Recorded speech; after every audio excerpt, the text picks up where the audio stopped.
Okay, thank you all for joining us in the latest of our Value in Energy Data series at Energy Systems Catapult. I'm Sam. I lead the data science and AI practice here at the Catapult.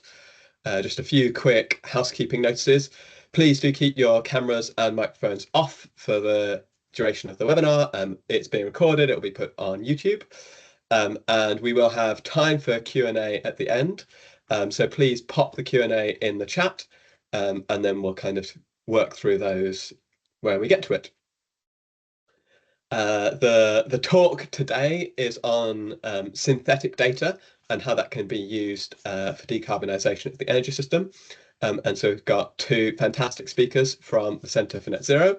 We've got Sheng Chai, who's a senior data scientist there and is leading the Faraday project. And he kind of has a background in data science and machine learning, working in tech startups, a master's in aeronautical engineering and machine learning. And then we also have Charlotte Avery, who's a data scientist at Centre for Net Zero. And she kind of has been focused on developing feature engineering methods to ensure realistic outputs for machine learning and AI. And she has a PhD in astrophysics as well. So thanks to both of them. Sheng, if you can share your slides, we will kick off.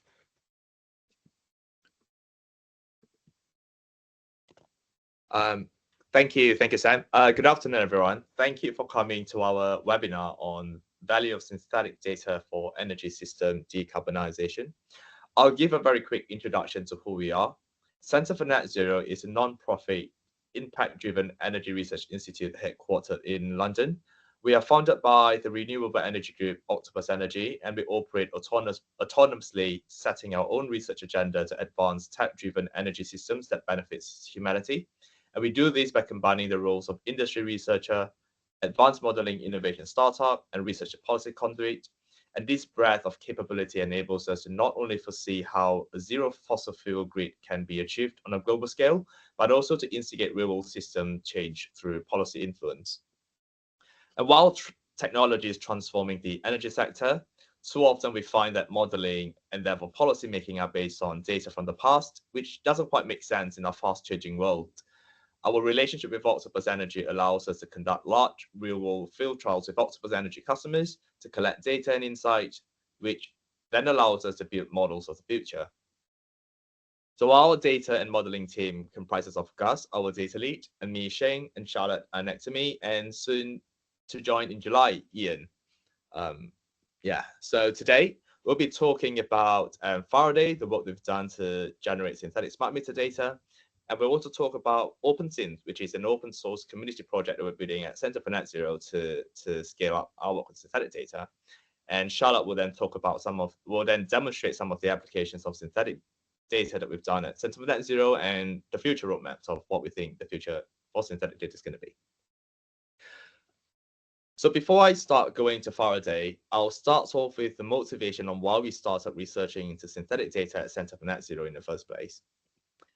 Back in the early days of Centre for Net Zero, we've partnered with a few external organizations and attempted to share smart meter datasets publicly. Many researchers are very interested in Octopus Energy's data because Octopus customer base has quite a high degree of low carbon technology or LCT adoption, and understanding how households with LCT behave is particularly interesting as we transition towards a net zero grid, where we expect LCTs to be a lot more prevalent. But this wasn't a very easy process, because with every partnership or data set that we want to share comes with a lot of legal process and data sharing agreements and data anonymization process, and it's not scalable. And we thought, what if we could generate synthetic smart meter data instead? And that's what we did. So we then built a generative AI model called Faraday, which can output synthetic data that could be shared safely and easily with third parties. Our relationship with Octopus Energy means that we could train Faraday on more than 300 million smart meter readings. And this dataset also contains a lot of interesting information, such as the property type, the EPC rating, and more importantly, the LCT ownership of households. And all of this data means that we can actually generate synthetic data and have these outputs conditioned on these dimensions, which is of great interest for a net zero grid. And right now, Faraday is still in the alpha access, and it's currently exposed as a web app and an API. Behind the scenes, Faraday is based on a class of generative models called variational autoencoders. The way it works is it maps input data into a lower latent dimension, which we could then sample from, and then we can decode it back to get the generated samples. We've recently presented the paper on Faraday at the 12th International Conference on Learning Representation at Vienna through the Tackling Climate Change with Machine Learning workshop organized by Climate Change AI. So for more information on the paper, how the model works, please scan the QR code for the link to our paper on arXiv. Alternatively, you can also find the paper that we published on the website at centerfornetzero.org. And to demonstrate that synthetic smart meter data generated by Faraday is actually useful and could be used in real-world applications, we evaluated it using the concept of fidelity, utility, and privacy. So fidelity refers to how statistically similar synthetic data is to real data. So here we are looking at individual smart meter profiles produced by Faraday on the right and the real profiles on the left. For households with LCTs, we see similar patterns or spikes in the early morning hours due to people charging their EVs when energy prices are cheap. And for households without LCTs, the profiles are a lot more varied, and we see some evidence of evening peaks when people arrive home from work. And we also looked on the portfolio level using principal component analysis and t-SNE to visualize the distributions, and also calculated statistical measures such as the mean, median, and quantiles to quantify how close synthetic data is to real data. And on utility, we look this through the lens of actually using synthetic data in place of real data for downstream applications. And we do this in two ways. The one way we did it is to evaluate using a forecasting downstream application using the train on synthetic and test on train framework.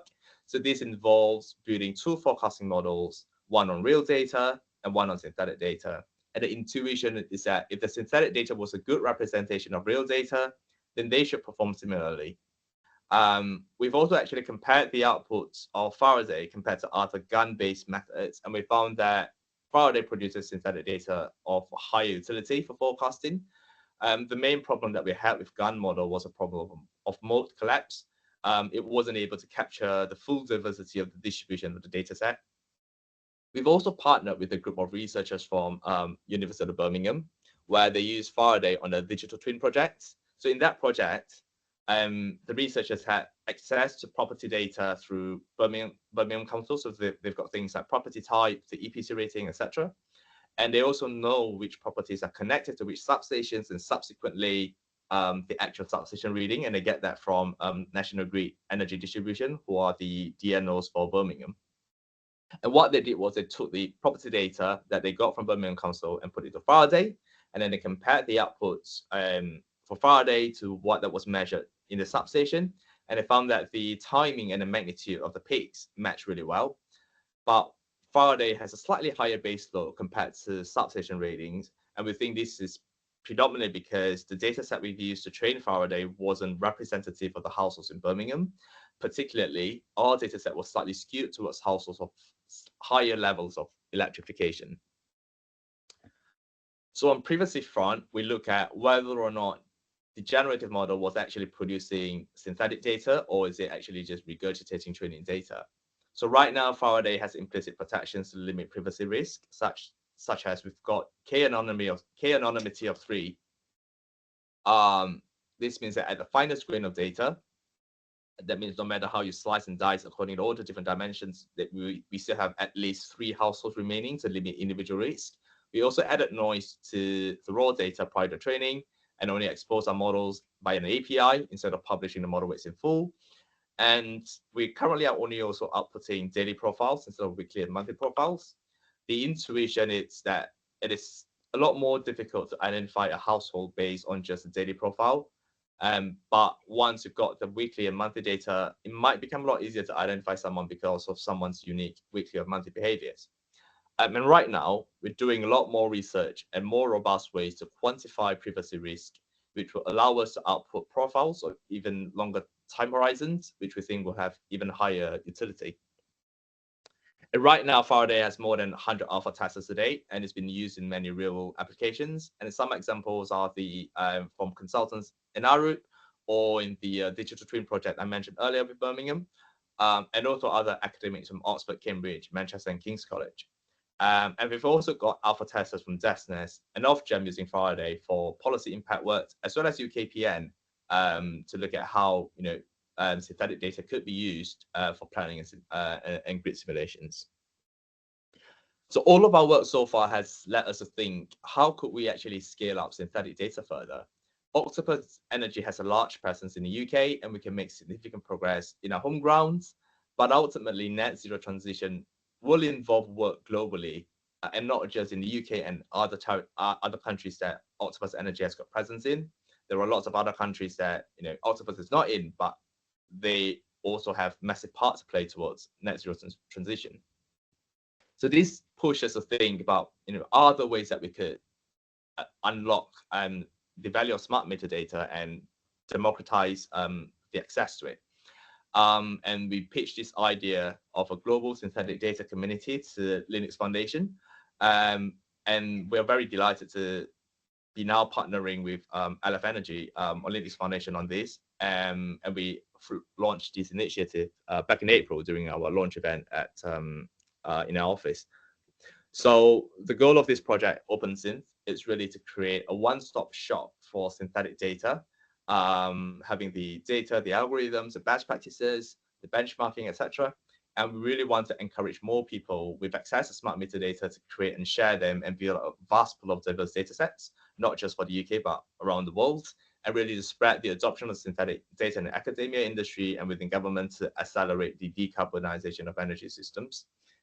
And the way our vision for how OpenSynth is going to work is we will create two repositories. One repository is the model repository that holds algorithms of many different methods of generating synthetic smart metadata. And more importantly, it's a common evaluation framework to evaluate the different algorithms and benchmark them against each other. Because whilst working on Faraday, we encountered many different ways of generating synthetic time series data, but there is no consistent way of evaluating them. And we think that to build trust and to promote adoption of synthetic smart metadata, it is vital to have a common and transparent way of actually evaluating these models and their outputs.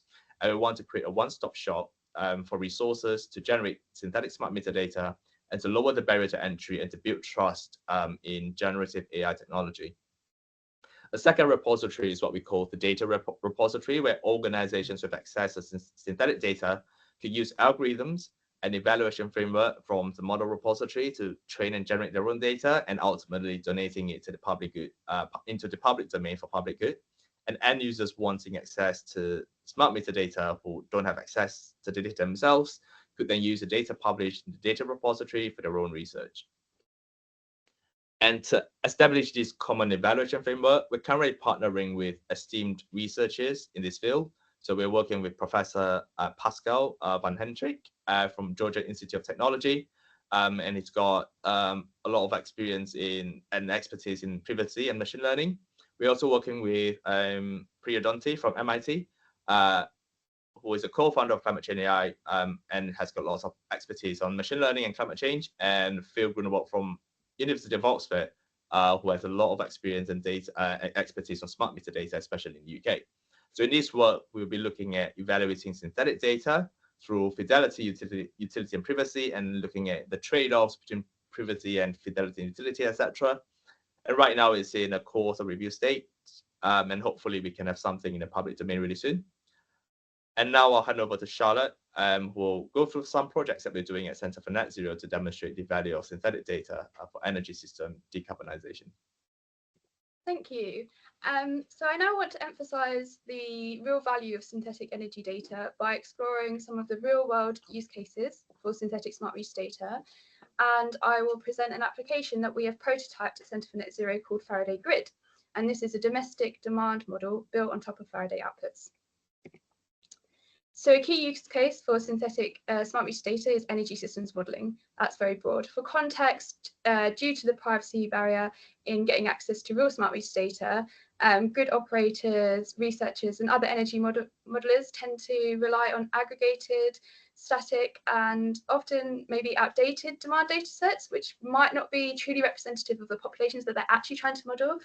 So as Sheng already mentioned, synthetic smart meter data gets around this privacy barrier as it can be made open source and be shared widely. And then stakeholders can sample the outputs from generative models and extract the data that they need for their given application. So a particularly exciting application is bottom-up energy systems modelling. So the bottom-up modelling process consists of the piecing together of individual components to create increasingly more complex systems. So by continuously sampling generative models for smart meter data, this would allow for a practitioner to build up a distribution of profiles representing a population, where the qualities of that population can be fine-tuned using the conditioning inputs for the generative model itself. So for example, with Faraday, you can condition on things like household size and EPC rating, and you could say sample 100 two-bedroom EPC rated A households demand profiles if that's what you're interested in. And this is really, really great because instead of just having a few aggregated profiles representing kind of different household attributes, you actually have a distribution of profiles representing the variation among the population associated with each attribute as well. And this allows us to not just represent averages, but also extremes in the population, so including peak demand, or access statistics from the population. For example, you might want to be understanding the 10th and the 90th percentile of demand throughout the day. So by building up populations tuned by conditioning inputs in this way, the user can aggregate demand in flexible ways across whatever dimensions they want. And this is an advantage over the alternative top-down modelling approach, where you're unable to do this. So, for example, a practitioner might create these synthetic consumer populations that represent a given scenario, or it might represent a specific geographical area that they're interested in modelling. Furthermore, by the nature of the data being synthetic, we have the flexibility to create different potential scenarios that might represent the future. So we can create these what-if scenarios, asking questions about like the net zero transition challenges, such as what happens to demand if we build loads of energy efficient households here, or what happens over here if there are loads and loads of EVs, say everyone's got an EV, what happens to demand in that area of the UK. And this is particularly interesting to grid operators or DSOs, which are concerned with the constraints on the grid that will come with an increased electrification. So for net zero applications, one can also consider the effect of net zero levers on demand with synthetic models. So your synthetic model could investigate, say, the potential role of smart asset control, or the addition of more demand side flex events, such as the demand flexibility service from National Grid, as using these as methods to accelerate the net zero transition. So you can kind of use it as a test bed for these things. This is by no means an exhaustive list of all the different applications for synthetic data, but these are ones that we're particularly interested in at Centre for Net Zero, as we believe them to be really highly impactful. Now, I'm going to add a side note. Obviously, the success of the specific application of your synthetic data set will depend on the methodology used in the data generation algorithm. And it will also depend on how the practitioner has considered the trade-offs between fidelity, utility, and privacy in the generation process, as Sheng has already talked about. So this is something to bear in mind when you're trying to understand what the applications are for a given synthetic data set. So at Centre for Net Zero, our team took advantage of the strength of Faraday synthetic data and built Faraday Grid. This is at the moment a prototype system demand model, which is built on top of Faraday outputs. Faraday Grid is really great because it generates scenarios that might represent the future, allowing us to gain a deeper understanding of what demand profiles could potentially look like for real substations in the UK. So Faraday Grid allows us to ask questions like, what would happen to peak demand if all of the households in substation X had a heat pump? And how would this constrain the grid in this region? And how does that change over time as well, for example, in the winter versus the summer? So in using this tool, the user can select a specific substation that they want to model, and they can scale up their LCT uptake in that region.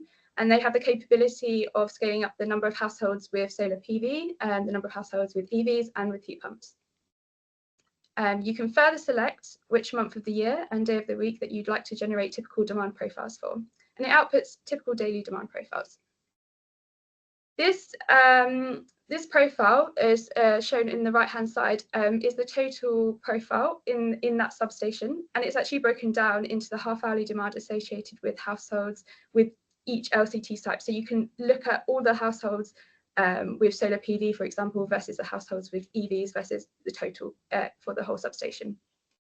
And then we've also got a time lapse in here which shows the headroom capacity over time for that input scenario that you've given the tool. And this is particularly useful because it could be used to spot maybe infrastructure constraints or identify investment opportunities to decarbonise the grid. And at this stage, like I said, you're looking at a prototype Faraday grid, and we have lots of exciting plans to scale up this prototype and add lots of really cool new features. And I will go into those. So what's next for Faraday and Faraday grid? Well, the bottom line is that we're improving Faraday. At the moment, the training data set that we use for Faraday is not exactly representative of UK consumption. And that was highlighted by our Faraday alpha testers, as Sheng mentioned. So to address this, we developed a methodology to create a nationally representative training data set. So this was achieved by clustering our smart meter data set that we have available using features associated with property attributes. And these include things like EPC rating, property types, and lots of other household features. And then what we did was we derived the distribution of households among these clusters in each sub-region of the UK. And we did this at the middle super output area level. We then could resample the original data set that we have to reproduce this cluster distribution in each area. And by doing this, we were able to create a new data set where each sub-region had an average annual consumption in line with the true average annual consumption as reported by DESNZ. So we're now retraining Faraday on our new representative data set so that Faraday grid can be even better at representing real populations and then improve the utility of Faraday grid and Faraday data set itself. So in addition to creating nationally representative data set, we will also introduce new features into Faraday and Faraday grid, where the user can visualize synthetic demand outputs dependent on these new features. So here I've outlined 4 features of particular interest to us. The first is weather. Weather is already somewhat indirectly accounted for in Faraday grid, given that the user can select what month of the year they want to visualize demand for. However, we want the capability to model demand under more extreme conditions that might constrain the grid. So for example, we want the user to be able to select, I want to visualize what demand looks like for a heat wave or a particularly cold snap. And further to this, we don't expect the future weather conditions to look like what they do today with climate change. So it's really important we account for this in our modelling and our synthetic outputs. The second thing we want to include is flexibility. So the ability to introduce flex events such as saving sessions that are run by Octopus into the modelling outputs. And this could help us better understand the role of demand side flexibility in the future energy system or the associated cost reduction in our transition. Third, we're really interested in tariff. So having tariff as a conditioning input into synthetic data generation is a way of modelling the impact of price signal on demand.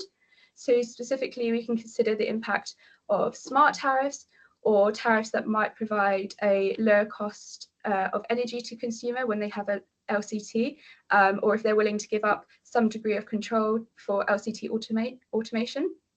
And we know that these might be prevalent in the future, so we want to model for this and see how that impacts half-hourly demand. Finally, we're sensitive to the fact that different regions of the UK can look really different in terms of their energy consumption, and we really want to make sure we're representing that accurately in our outputs. So that's something we're looking into. And yeah, this is not an exhaustive list of potential upgrades to Faraday grid, but the variety in the features that I've highlighted shows the huge potential for synthetic data in energy modelling and specific demand system modelling. So that's our modelling tools, and alongside the modelling tools, obviously we're doing OpenSynth, and to have high impact, we want to make our synthetic outputs open source. So we aim to release Faraday's algorithm via OpenSynth, such that others can apply the model to other smart meter training datasets to build up a large quantity of synthetic data. And then following our publication of our definition of good paper, which outlines the good practices for generating high quality synthetic data, we will publish some code alongside it to evaluate synthetic smart meter data, and this code will be generalized, so it won't just apply to Faraday outputs, it will also be applicable to other generative models. And we will also publish synthetic data generated by Faraday through OpenSynth data repository. And this will be a means for people to access that synthetic data. It will be UK synthetic data, because that's all we've done so far with Faraday. And that will be alternative to accessing through our web app or API. But in the meantime, you can still access our data through the API. And if you would like to do that, you can just send us an email, outline your intended use case for the data, and we will get back to you and give you access. Okay, so if you would like to follow the news or updates on OpenSynth community, you can follow this link or scan the QR code and sign up to the mailing list. And that's it for now. So we open the floor to questions. Great, thanks very much, both. We've got some questions coming through into the chat. Please do add more as we go. So I guess the first question that we've got is, as a potential consumer of synthetic data, how would I know whether a particular synthetic data set in the data repository contains the features that I need for my own particular use case? Thank you for that question. I think that's definitely something that we are thinking about.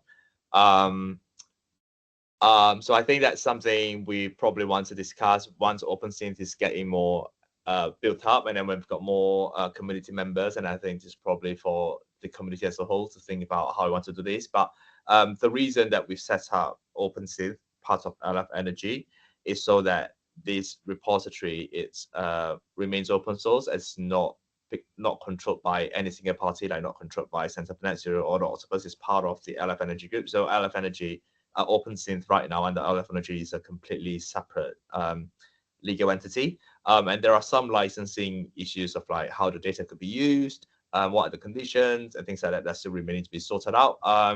So I think we're trying to. The intention for us is want to build data that will remain accessible as much as we can. And yeah, there will be some risk that we'll need to figure out along the way on how to get there. But I think the intention is there, and I think once the intention is there, I think it'll be a lot easier to knock down as well. So yeah, don't have a clear answer right now, but it's something that we are thinking about. And what kind of instances would you expect, like real smart meter data, to be more valuable, or like should it be used instead of synthetic data? Where are the kind of limitations?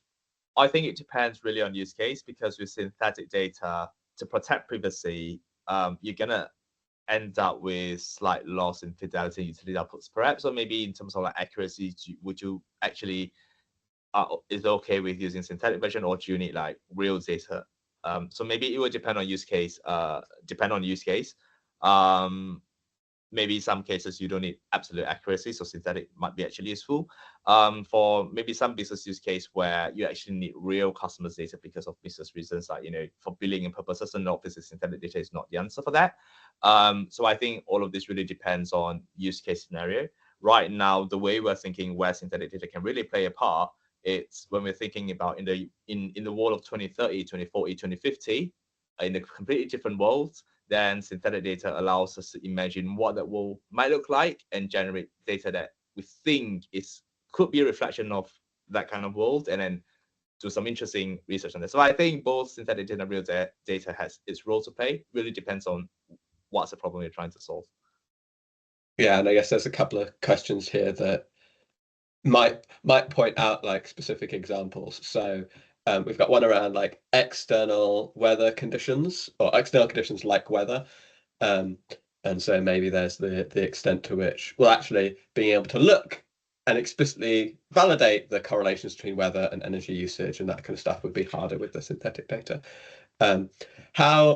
Talking of the weather, kind of like you mentioned it a bit, Charlotte, around the kind of it's implicitly covered a little bit. Do you want to elaborate on that in a bit more detail? Kind of the question is like, how are these external correlations captured and retained? Because they're pretty significant for like, systems analysis. Yeah, so at the moment, they're like month of the year and day of the week, like conditioning inputs into the Faraday generative model, so that you can output like typical profiles based on month of the year, so seasonality. But yeah, what we really want to do is, if we can, yeah, you need the data to train on, right, to generate that output. So for these like kind of heat waves, cold snaps, we can go into a database and say, have we got enough data here to train on and create these outputs? But there's also the question of like, if you don't have the extreme conditions that you really want to model, how do you address that? And it might be the case that you're building a model on top of the outputs, rather than like putting it in kind of below as a conditioning input. And then you would be making like more assumptions, but it might be better option to do if you don't have the training data available. So yeah, it depends on what you want to do. But I think stuff like heat waves and cold snaps that are, you know, relatively common, like a couple of times a year, would be feasible to include. How many years worth of data in terms of like calendar years has gone into Faraday? Because obviously there's the risk of like, oh, all the Mondays in January happens to be a cold snap or that kind of thing if it's only 1 year. So how many years have gone into it? Yeah, so right now Faraday has got 2021 to 2022 data. And we are working on training the next Faraday, the next version of Faraday, which will have 2022 data all the way up to 2024 data on the nationally representative data set. So that's something that we're working on, and I think ties back to the first question asking about the continuity of the data. I think that's something we're thinking about as well for the OpenSynth of how do we like version the data so that, you know, different iterations of the model and outputs and have some form of like data lineage and where everything comes from. I think that's something that we're thinking about, and that's where once OpenSynth community we start building up and have more community members, and then we want to hear the voices of every concerns of everyone who wants to use synthetic data and think about how we might want to solve them as a community. Yeah, because I guess there's also other things like the energy price crisis or COVID that actually you might have kind of big biasing effects. Is it only electricity smart meter data that it's been trained on, and how easily applicable do you think it would be to gas? Unfortunately, I think gas is a lot harder because, well, actually it depends. For Faraday is on electricity data. But I think it depends if you've got a gas smart meter as well. So right now it's on electric smart meter data. We're not looking at gas yet. Right now, our remit within Center for Net Zero, we're focusing on energy electrification. So we focus a lot more on electricity consumption rather than gas. But I imagine it should be quite similar. It's at the end of the day, it's all time series data anyway. So I wouldn't expect any different.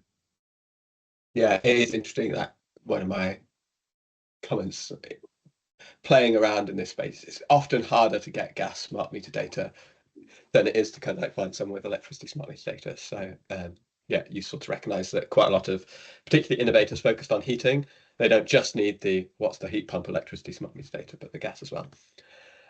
We have another question. Is there underrepresented groups in your data sets? And if so, how do you treat them in your modeling and in the subsequent like applications?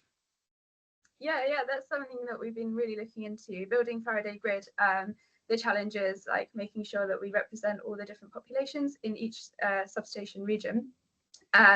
Heat pumps are particularly hard because there are not many homes with heat pumps.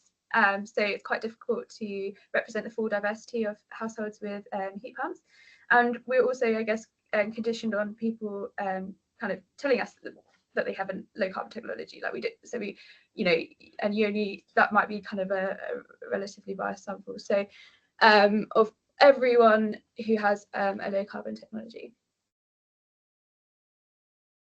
In the kind of paper that you're working on evaluation, how much are you looking at that and kind of like evaluating on minority groups as well as at an overall level? So for the definition for good paper, we are using low carbon London data set so that the work can be reproducible. And unfortunately, with low carbon London data set, there is very little information that allows us to look at this from this way. So on that paper, we are more focused on statistical measures, and it would depend on the modeler to look at their own data set, because this is a data issue, not a model issue. So it really depends on, like, you know, you train a model on the data set. You as a modeler has a responsibility to call out the limitation of the data set you're training on. and figure that out, and say, oh yeah, the synthetic model that I trained on this data, it's probably biased, but then that's because that's the data that I have, and make it really clear.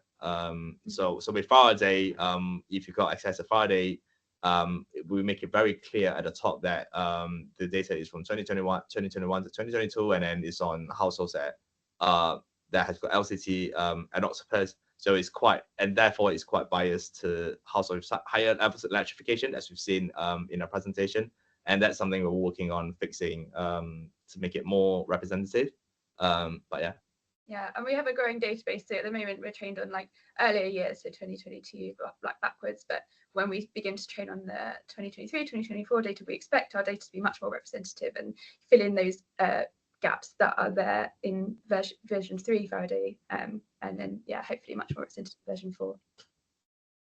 We see kind of a lot about the computational costs of training large language generative models. What's the kind of order of magnitude and difficulty for this kind of use case? So for Faraday specifically, on Octopus households with the training data, I think is about 300 million smart meter readings. It took about 8 hours to train.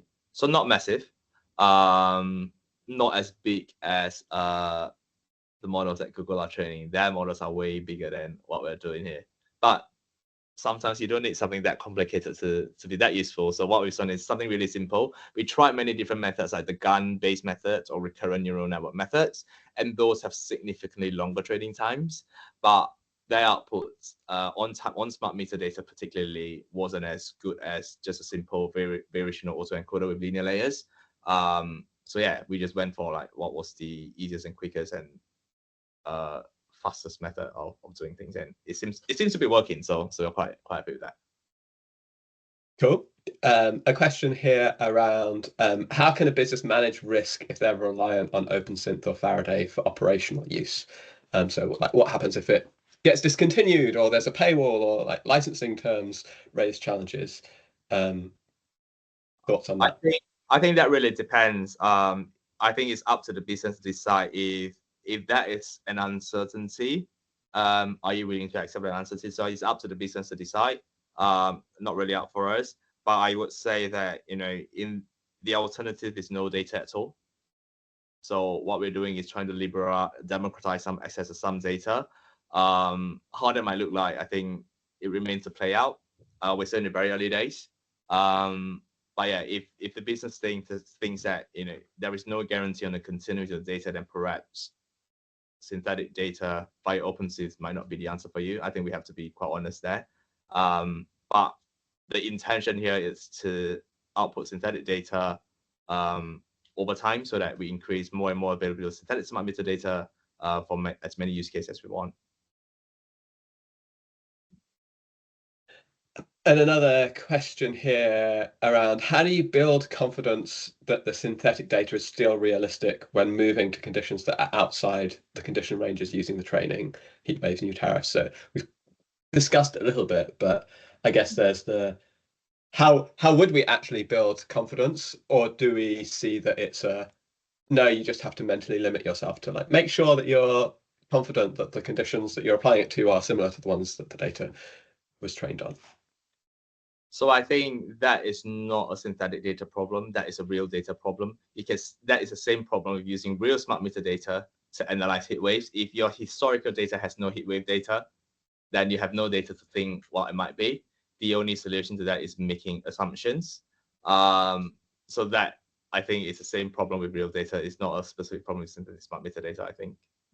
Do you think that the synthetic data could be at greater risk of that because of the process of kind of like aggregating, synthesizing? That will depend on the model architecture and how you actually evaluated the model, which is something that we talked about in the which we look at in the definition of the paper, about looking at how statistically accurate your model actually is.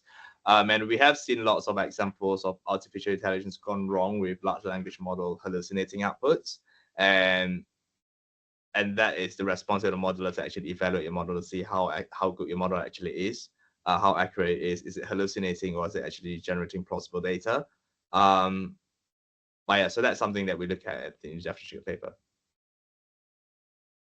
A question here around, can I do some tuning and apply the model to generate synthetic data, time series data, presumably, other than smart meter data, for example, like medical data?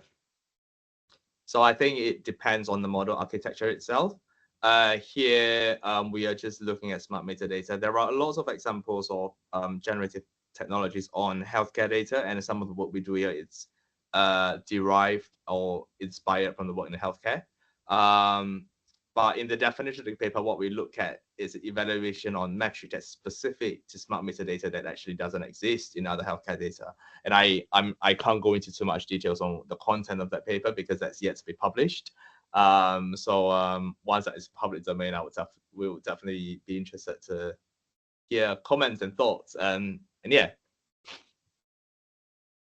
In terms of you talked about it's currently limited to 1 day output, but there's potential for week and month. Is it that the underlying architecture is designed for 1 day and you can like build it all around that, or is it that, oh no, it can generate arbitrary lengths of data, but you're just cutting it off at 1 day? So we're only cutting it off 1 day. In theory, we can expand it to longer time horizons. I think what we want to get there, before we can get there, is have a more robust and transparent way of quantifying privacy risk before we get there, because I think these are things that people are not actively thinking about yet because such data doesn't yet exist. Smart meter data is not even readily available anywhere yet. It's really hard to get access to, and then we're coming with something that's completely brand new. We want to err on the side of being more conservative and being more careful. So until we have better ways or more transparent ways of doing that, which is a topic in our paper, then we will look at increasing the time horizon. Have you looked at the kind of performance over longer time horizons? Like, do you see lots of degradation as you expand out the time horizon? So we haven't done that work yet. Okay. So that's something that once the paper is published, and then that will be that's on the roadmap of improving Faraday as well, that we're thinking about, like if it's possible to increase the time horizon to a longer time frame, etc. But yeah. Cool. Another question, thinking about that privacy side. So now that DNOs are starting to release aggregated smart meter data, have you looked at conditioning on this data to improve low voltage level kind of modeling? So kind of like combining those two data sets? Not yet, but that's something that we're very interested in. I think one of the really interesting thing is we can compare with in the Faraday grid, we could have like, oh, this is the actual UKPN data, and this is about Faraday outputs, and see how similar they are. I think that'd be really interesting. But we've already done like quite similar work with the project with Birmingham already by looking at secondary substation, how similar Faraday outputs are on the total level. So I think there are some evidence that Faraday is quite performant in that way. But yeah, we could dig down into further lower levels in low voltage. I think that would be really interesting. Yeah. How much do you think there's a risk of that actual feeder data being published and Faraday kind of publishing, like being able to generate more granular data in helping, like in like identification risks and that kind of thing? So I think that depends. I think because for Faraday, at least the inputs of Faraday is quite limited. The inputs is only like your EPC type, your property type, whether you have an LCT or not. So input variables like this is still quite risk free. We're not asking for like particular like things like postcodes or income or household occupancy are not inputs of Faraday. So because we are limiting the types of conditions that can go into Faraday, I think that gives quite a high level of degree of protection against de-anonymization risk, I think. But yeah. So we're quite careful about what Faraday's been trained on, to precisely because of privacy issues. Yeah, that makes sense. In terms of future development, are you planning to integrate like different flexibility services beyond DFS, so kind of like balance mechanism or frequency response, kind of like trying to understand and model those? Yeah, well, the idea is that at the moment we've kind of just considered these demand side flexibility events like kind of saving sessions like thing because data's there. But yeah, no, we're fundamentally interested in like things that will be highly impactful in like driving net zero transition, right? So if we think like those types of flexibility is going to be really important in the future, then we'll begin to like look into that and try to see how feasible it is, and then design how we would incorporate that. But at the moment, you know, the 4 examples that I gave are the ones that we've actually put like thought into, and we think would be really interesting. But we're open to different things. Yeah. Yeah, and it also highly depends on what data is available. Yeah. Because right now, saving sessions data or DFS data is the only one available because that's the only one in the UK. So that's the only one that we can do. But hopefully with OpenSynth though, if other countries have other types of flexibility data, then we might be able to do something interesting there and say, oh, maybe make an assumption that if similar services, say in other countries, was applied in the UK, and assuming that people behave the same way, then maybe we might be able to make some interesting comparisons there. But yeah, I think that's why we wanted to have this OpenSynth community, is really encourage more people to share more data, and then we can do a lot more interesting stuff like that. Yeah. Is there an ideal first like participant in OpenSynth that you'd be like, oh, it'd be really great to complement what we've got in Faraday, it'd be really great to have this other angle? So we are in talks with some other people, but I don't have permission to name their names. But there are interests outside of the UK on OpenSynth, and yeah, we are talking to quite a few people in other countries already. So yeah, so keep your eyes peeled on this. I guess in terms of like what type of data, what type of synthetic energy data other than just smart meter data, is there another type that you think would be really useful for people? I guess like industrial and commercial data is something that we don't produce. Like we don't generate that through because we don't have we use domestic data in our training data set. So if someone came along and like brought loads of that data with them, then that would be fantastic. Yeah. Exactly. Yeah. Yeah. Is there an intent to generate kind of time series that are linked together? So for example, rather than just the overall smart meter data, kind of like generate an EV energy usage and a kind of heat pump energy usage, like the disaggregated view of things, or generate the smart meter data and the internal temperature data, or that kind of thing. Have you thought about that at all? No, but that's also because at the moment we don't have access to that data within. Well, we might have some access to some data, but not that big, not enough. But then again, that's a whole idea of OpenSynth as well. Like we are doing this and we demonstrating that this technology may work, and then people who have access to many different kinds of data, like they have got like thermostat data and smart meter data in parallel, and they want to make sure that the two data are conditioned upon each other to make sure the correlation is correct. Then people with those data then can use OpenSynth to generate synthetic data and donate it back to public domain. And I think that's why we want OpenSynth, because we acknowledge that Octopus Energy may not have all of the data that we need for net zero research. And yeah, we want to encourage more people to donate more data to the public. Yeah. What was the loss function that you used to train the model? The loss function, sorry? The loss function, yeah, one of the questions here. What was the loss function that you used in training? That's in the details of our Faraday paper. But the loss function, it's maximum mean discrepancy, and the reconstruction loss, which is the mean square error, and also quantile losses. So it's kind of like a multitask learning in a network. So yeah, details like this are in the Faraday paper. Great. And it might be worth, if we get a chance, maybe Steve, you could dig out the link to the Faraday paper and pop it in the chat. How are you factoring in homes with solar PV, because they alter a household's metered electricity load profile, and that can kind of hide true consumption?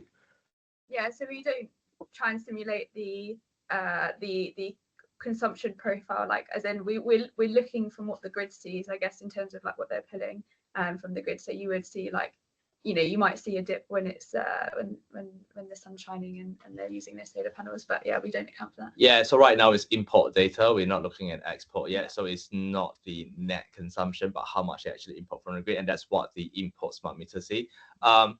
Although, having said that, there is a possibility of us also to consider generation as well. It's not high up on our radar right now, but it's something that I think will be an interest, because right now we're just purely looking at demand. But obviously demand is only one function of net zero. There's also the generation side, the distribution generation side.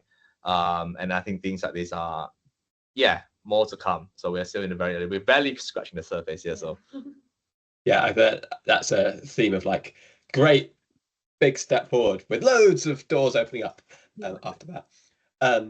Another question here around when using synthetic household data aggregated up in the grid, how can you factor in the simultaneous nature of low carbon technologies like EVs and that kind of thing? So how well do you think it copes at the moment? So I think Faraday right now works pretty well. That's because of the design choice of the architecture.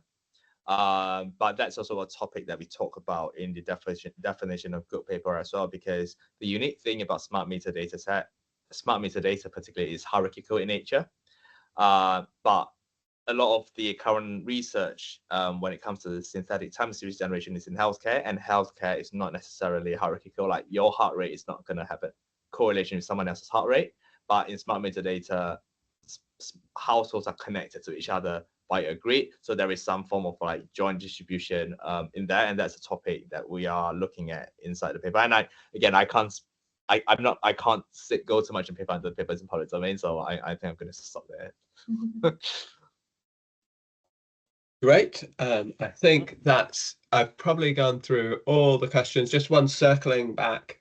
We talked about the like extreme weather.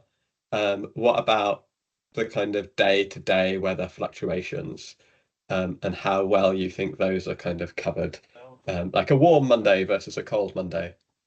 Yeah. So we can, it's feasible for us to put in the kind of external temperature as a conditioning input to Faraday outputs, and we just haven't quite got there yet in terms of generating, having that as like a slider, for example, in the Faraday grid, like choosing whether you're looking at a warm day or a cold day. But yeah, no, I think it's like definitely feasible, and it would be really interesting to see in the output. Have you done any work on how I was going to say fidelity, but how all of it scales with smaller and smaller training data sets, and kind of like what the minimum size of a useful data set is? Again, that's a topic of discussion in the paper, and I would say wait patiently till the definition of the paper is in public domain, and I'll be very interested to hear people's thoughts when that's fine, when it's out. But, yeah. Great. A comment around data ownership and the kind of how that's phrased. So may need to think about the jurisdiction and how that's covered with intellectual property rights. Data provider might be a better phrase. And I guess that's one of the things that you're wrestling with, is what's the nature of this new synthetic data, and how does that relate to intellectual property rules? So that will be very interesting to see how that plays out. Anything that you would want from this community, any kind of requests of them as you're talking to them? I think we'll just I would say just keep an eye on this space. I think we think that synthetic data has lots of use for energy decarbonization. I think I don't think it can fully replace real data, but it still has lots of advantage to it. And let us know your thoughts. We have got the LF Energy, the OpenSynth community forum. So if you've got thoughts about that, participate in there. We think synthetic data is really useful and can be really powerful and can be quite game changing. and would love to hear people's thoughts and feedbacks and what you would like to see more, what are you worried about and things like that. And then, yeah, as a community with OpenSynth, we'll make that a reality, I guess. Great. I think we'll kind of start to wind things up there. I know you had one more slide you wanted to share, if you want to talk to that. Yes. Let me just figure out how to share my screen again. Cool. Yeah. So yeah, just thank you for all of the questions and for listening to us today. At Center for Net Zero, we truly believe in the power of synthetic data and how it can democratize access to smart meter data quickly, cheaply, and safely. We think that well, there are currently quite a lot of initiatives to share real data, and we think that sharing data is a great thing. But there are also limitations of like how much we can share data, because at the end of the day, there are still like lots of issues with sharing data. As we've seen that we've got and data is really hard to get access to, and for many different reasons. And we think that synthetic data could be a shortcut to get there. Whether or not synthetic data can replace real data, probably yes, probably no. But we think in the meantime, until we have a more longer term solution of how we could actually really share data, synthetic data is really powerful and can really help us get there and achieve a lot of things. And I think this is also like a great example of where we think AI could really help us do things a lot quickly, a lot more cheaply. And it has got a huge potential to be used in many different scenarios. So really excited about this. And yeah, thank you everyone for your time, and thank you Energy Systems Catapult for inviting us to talk about this subject today. And thank you for all the great questions. Really appreciate it. And thanks, Shen and Charlotte, for presenting. That was really interesting. Thank you, everyone. If you want to catch up on it later, the video will be uploaded on YouTube shortly, along with the slides. Thanks all. Have a great afternoon.